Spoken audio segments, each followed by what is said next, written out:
അറിയുന്ന പോലെ തന്നെ പടച്ചവൻ ആരാണ്, ആ സൃഷ്ടാവിനെ നമിക്കേണ്ടവനാണ്.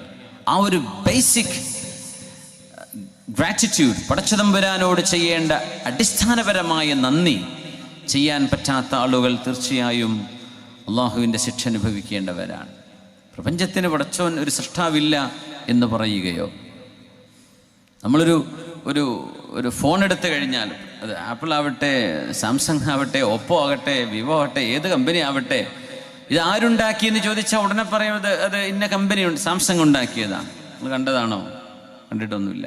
സാംസങ്ങിൻ്റെ ഫാക്ടറി എവിടെ നിന്ന് ഉണ്ടാക്കിയതാ? കൊറിയയിൽ നിന്ന് ഉണ്ടാക്കിയതാണോ? ചൈനയിലാണോ മാനുഫാക്ചറിങ് നടന്നത്? അങ്ങ് ചെക്കോസ്ലോവാക്യയിലാണോ? നമുക്കതൊന്നും അറിയില്ല. ആരാണ് അതിൻ്റെ കൃത്യമായ ഡിസൈനിങ് ചെയ്തത് അറിയില്ല. പക്ഷെ അത് വെറുതെ വന്നതാണോ നിങ്ങളുടെ കയ്യിൽ? ഒരിക്കലുമല്ല. someone has manufactured. നിങ്ങൾ കണ്ടിട്ടുണ്ടോ? ഞാൻ കണ്ടിട്ടില്ല. പക്ഷെ എനിക്ക് വിശ്വസിക്കാൻ പ്രയാസമുണ്ടോ? ഇത് വെറുതെ മുളച്ചുണ്ടായതാണോ? അല്ല, ഒരിക്കലുമല്ല. ഒരുപാട് സോഫ്റ്റ്വെയറുകൾ ഇതിലേക്ക് വേണം, ഒരുപാട് പ്രോഗ്രാമുകൾ ഇതിലേക്ക് വേണം, ഒരുപാട് അതിസങ്കീർണമായ വളരെ സൊഫിസ്റ്റിക്കേറ്റഡ് നെറ്റ്വർക്കിംഗ് അതിൻ്റെ ഉള്ളിൽ പ്രവർത്തിക്കണം. ഇത് വെറുതെ അങ്ങോട്ട് ഉണ്ടാവില്ല. ഇതൊരാൾ ഉണ്ടാക്കിയത് ആണെന്ന് നിർബന്ധമാണ്. ആളെ നീ കണ്ടിട്ടുണ്ടോ? ഞാൻ കണ്ടിട്ടില്ല. സ്റ്റീവ് ജോബ്സിനെ കണ്ടിട്ടുണ്ടോ? കണ്ടിട്ടില്ല. പക്ഷേ അദ്ദേഹത്തിൻ്റെ കമ്പനിയാണ് മാനുഫാക്ചറിങ് ചെയ്തത് എന്ന് നിങ്ങളങ്ങ് വിശ്വസിച്ചു. കാണണം നിർബന്ധമല്ല. ഈ പ്രപഞ്ചവും ഈ ചെടിയും ഈ പൂക്കളും ഈ അന്തരീക്ഷവും മനോഹരമായ ഈ രാത്രിയും മിന്നി തിളങ്ങുന്ന താരസമൂഹങ്ങളും നിവർന്നു നിൽക്കുന്ന ചെടികളും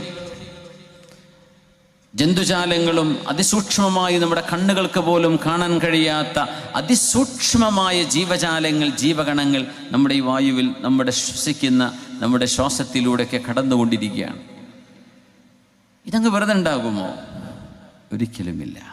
മനുഷ്യൻ്റെ ഹ്യൂമൻ ബ്രെയിൻ അതിസങ്കീർണമാണ്. എത്ര വലിയ ഫോണിൻ്റെ മെച്ചം! നമ്മൾ iPhone 15 Pro Max നമ്മൾ അപ്പോൾ പുതിയ ഇനി 16 വരും, 20 വരും, 25 വരും, 30 വരും, 50 വരും. കമ്പനികൾക്ക് ഇറക്കിക്കൊണ്ടേയിരിക്കേണ്ട, അവർക്ക് മാർക്കറ്റിംഗ് ചെയ്യണം, പൈസ ഉണ്ടാക്കണം, അത് ഇറങ്ങിക്കൊണ്ടിരിക്കും.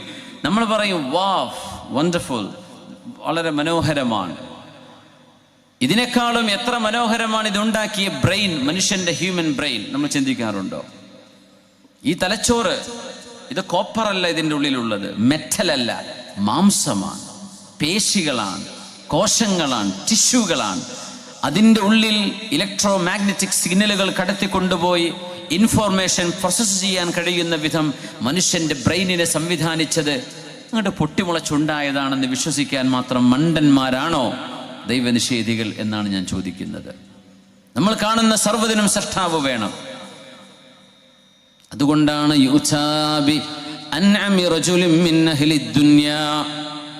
ഈ ലോകത്തെ സുഖസൗകര്യങ്ങൾ അനുഭവിച്ച ഏറ്റവും വലിയ കോടീശ്വരനായ മനുഷ്യനെ അയാൾ നരകത്തിലേക്ക് പോകേണ്ട വിശ്വാസിയായിരുന്നു, നരകത്തിലേക്ക് പോകേണ്ടവനാണ്. വഹുവ മിൻ അഹ്ലിന്നാർ. പടച്ചവനെ നിഷേധിച്ചവനോ അള്ളാഹുവിനെ അംഗീകരിക്കാത്തവനോ ബഹുദൈവ വിശ്വാസിയോ ആയിരിക്കണം. ഫയുസ്ബഗു ഫിൽ അദാബി സുബ്ഗ. നരകത്തിലേക്ക് അള്ളാഹു ഒന്നങ്ങ് മുക്കിയെടുക്കുന്നു. വളരെ പെട്ടെന്ന്, ഒരു ഇൻസ്റ്റന്റ് മുക്കൽ, പെട്ടെന്ന് മുക്കിയെടുക്കുന്നു, പുറത്തേക്ക് എടുത്തു. എന്നിട്ട് ആ മനുഷ്യനോട് ചോദിക്കും, യബ്ന ആദം ഹൽ റഅയ്ത ഖൈറൻ ഖത്തു. നിനക്കൊന്ന് ഓർത്തെടുക്കാൻ കഴിയുന്നുണ്ടോ നിന്റെ സുഖസൗകര്യങ്ങളൊക്കെ?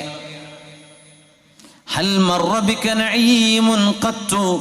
നിനക്ക് അനുഗ്രഹങ്ങൾ ഉണ്ടായത് ഇപ്പൊ ഓർമ്മ വരുന്നുണ്ടോ? ഫയഖൂലു ലാ വല്ലാഹി യാ റബ്ബ്. ഇല്ല റബ്ബേ, എനിക്ക് ഓർമ്മ വരുന്നില്ല, എല്ലാം മറന്നുപോയി. ഒരൊറ്റ മുക്കലിൽ ഈ ലോകത്തിൻ്റെ എല്ലാ സുഖസൗകര്യങ്ങളും മറന്നുപോയി.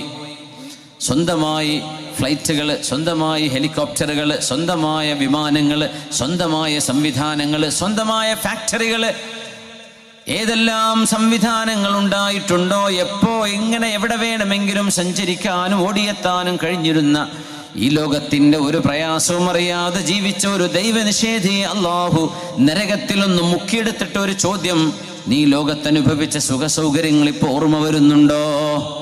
ലാ വല്ലാഹി യാ റബ്ബ്. നരകത്തിൻ്റെ ഒരു നിമിഷത്തെ അനുഭവത്തിലൂടെ ഭൂമിയിൽ ജീവിച്ച 60, 70, 80 കൊല്ലത്തിൻ്റെ സുഖസൗകര്യങ്ങൾ മുഴുവനും മറന്നുപോയിരിക്കുകയാണ്.